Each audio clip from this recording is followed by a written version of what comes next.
All right, so let's talk about my food addiction. Run. Welcome to my channel where I talk about the keto lifestyle, staying fit, and where I give you pointers on being the better version of yourself. Hey guys, how's it going today? Well, I'm having a great day, but I want to talk about something not so great. I actually want to talk about food addiction. I don't necessarily talk to a lot of, I don't really talk too much about it because I'm not gonna say I'm embarrassed. I really don't care, but it's personal. It's something personal. It's something that I won't discuss unless someone, has asked me about it or something. But I think it's very important. So I'm feeling really great today because I just finished what's called a brick session. For those of you who don't know, a brick session is when you do two disciplines simultaneously together. Or sorry, not simultaneously, that you do it, right after the other, continuously. And so that's what I did. I actually did a nice bike ride, and then I did, a nice run as well. And the day's beautiful.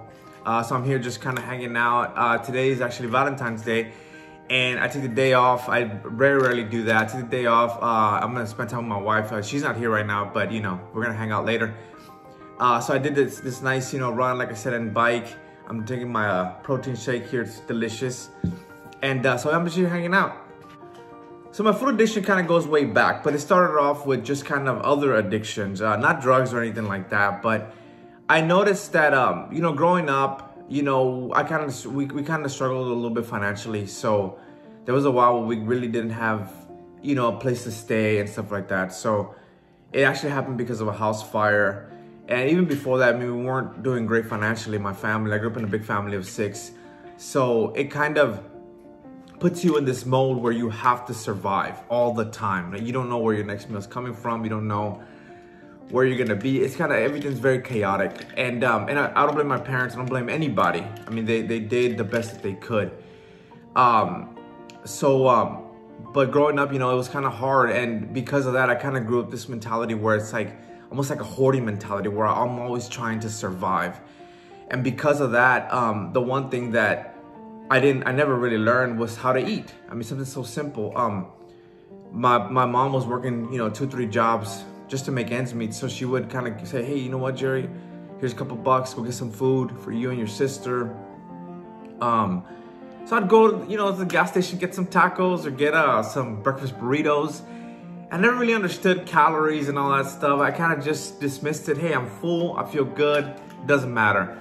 Of course, your metabolism doesn't stay like that forever, and then you start, well, hopefully, I put myself to school, started going, got my education, not myself actually, with a lot of help from my family as well, but I went to school, got a degree, and then finally, when I started making a little more money, I was able to go to the same places, but get more food. Same type of food, but just more of it. So I started eating. I remember the first time when, I got a paycheck and I went to the McDonald's menu. I didn't have to go to the dollar section. I can actually buy a full meal. I was very happy. So before, in my family, with the, a family of 6, having pizza from from a chain like Domino's, Pizza Hut was a big deal. We never really got that. So it makes this thing about food being a positive, food being, just, you start, associating food with being awesome, being great, and everything's great, the feeling of it. But what happens? That only happens for a little bit, and later you feel like shit usually, especially when you eat bad food. So I started eating more. Then, I got married. And again, you're hanging out, with your significant other, and you're watching TV, you're eating. We build this society, and this is just in general, our culture here in the US is really everywhere in the world. We build a culture where when you gather around and you're having festivities, it's always around food, and it's not around a salad. It's around amazing, delicious, high-fat food. So I noticed that a lot. I mean, I noticed that I started smoking. I was very young. I was about 14, 15, and same deal. As I was going through school, I remember I used to be like, oh, I got a bad grade. Well, I'll smoke a cigarette. I feel like shit. I smoke a cigarette. Then, oh my God, I got a great grade. I'll smoke a cigarette to celebrate. And then in the end, I smoked every day. So that's what happened. Same thing happened with food. I used to eat when I felt bad, and then I ate when I felt good. So then in the end, I always ate buffets, and then I had more money, so I'm spending more money, and I get an office job. I'm sitting down, I'm doing this. So everything contributed to being unhealthy. And that's where it kind of spiraled. I've noticed that I'm very addictive. I go from one thing to the other. I remember the day I stopped smoking. I stopped smoking because it's actually around the time when I met my wife. At the time we were going out, and she told me straight up, she said, look, Jerry, if you don't stop smoking, you're gonna die. And I don't wanna be with you. I don't wanna invest this time with you because it's gonna go to nothing because you're gonna die probably at 40. I was smoking 2 packs a day, no, not 2 packs, about a pack a day.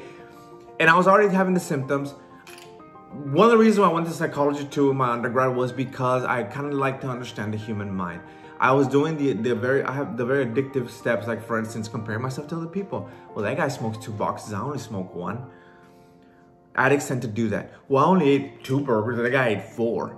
You know, I noticed this a lot. So again, I noticed that with myself. I look at it sometimes with other people, but all I can do is do myself, right? So what I did when I stopped smoking, I remember that day. I stopped smoking, and it's true, smoking kills your taste buds, because right after I stopped smoking, I smelled a piece of pie from right across the room. I went and ate it, and when I ate it, it was like heaven. I started eating more. I moved from smoking to food, and then boom, before I knew it, I was 300 pounds. So the addiction, I did it, I stopped it. It is very short. I'm trying to keep this video very short. So if you have any other questions, please go to the comment box and ask me questions. I'll send you messages personally if you want to. It doesn't matter. I don't, again, I know some people are embarrassed about it, but the way I stopped, very simple. And this doesn't work for everybody. Cold turkey. By cold turkey, I mean I was eating cold turkey. No, I'm kidding. No. I stopped cold turkey. I just stopped it. When my mom told me to stop smoking, I stopped. It didn't mean that it wasn't hard but let me tell you some pointers. I put cigarettes everywhere in my house because I noticed that when I didn't have the cigarette, I'd want to go out and smoke. I'd want to go out and buy them. And then if I bought them, I might as well smoke them. So I would put them everywhere in my house. And then I felt safe, I felt good, I felt okay. Kind of like having nowhere to stay, having my stuff around me all the time.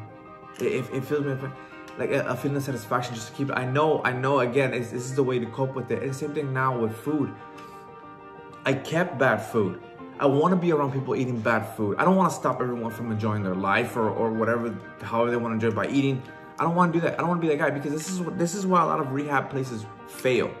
They put you in a position, kind of like, The Biggest Loser. They put you in a place where everyone is being positive and we're stopping all the bad food, and you're living in a little bubble. And then what happens? You go out in general society, everyone's eating bad, everyone's doing bad shit, and you fall back into the same habits and routines you used to do it. So if you have a food addiction, ain't really any type of addiction. Well, I can't really speak to all the other drugs, but cigarettes, food, stop doing it. Whatever works for you, either you keep it around or you just completely take it away. But don't stop anybody else. Live your life. Build a better routine. Build a lifestyle. I have a day off today. Normally I would take a day off and I would go out eating to celebrate. I went and I did a nice jog. I did some bicycling. Very nice. Enjoy the day. I try not to. Every day is a battle. I think about food all the time, but because of that, I meal prep. I meal prep all my food, make sure everything's okay, make sure everything's very healthy, and I never put myself in a position where I'm starving, I'm hungry, I want to eat, and I'm forced to make bad decisions. So you really have to kind of look at yourself and mold and build a lifestyle around it, but live in the society that you live in. It's not going to change for you. Nothing will ever change for you. You have to adapt. Whatever you're struggling with, I really feel that you can do it. Also, one last thing that I forgot to mention. You're not going to stop until you decide to stop. And nobody can tell you to do it. Nobody can do none of that stuff. It's going to be you. You're going to have to make that decision, whatever the hell it is. Whether if it's for your significant other, whether if it's because you look at yourself in the mirror and look like shit, whether it's vanity, whatever it is.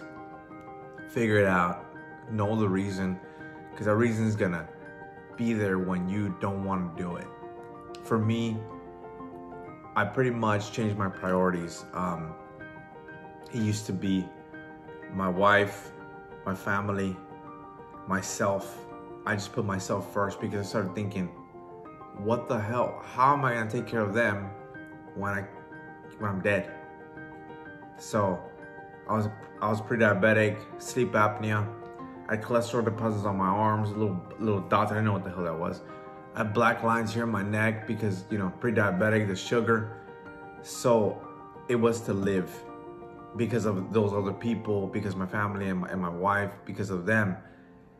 So that kind of spiraled to taking care of myself and trying to be healthy. So that was my reason. So you have to find a reason. Every time I can't do it, I don't want to do it, I remember why. And yeah, that's my advice. And with my food addiction and other addictions that I've had in the past as well. So hopefully you got something from it. You know, thanks so much.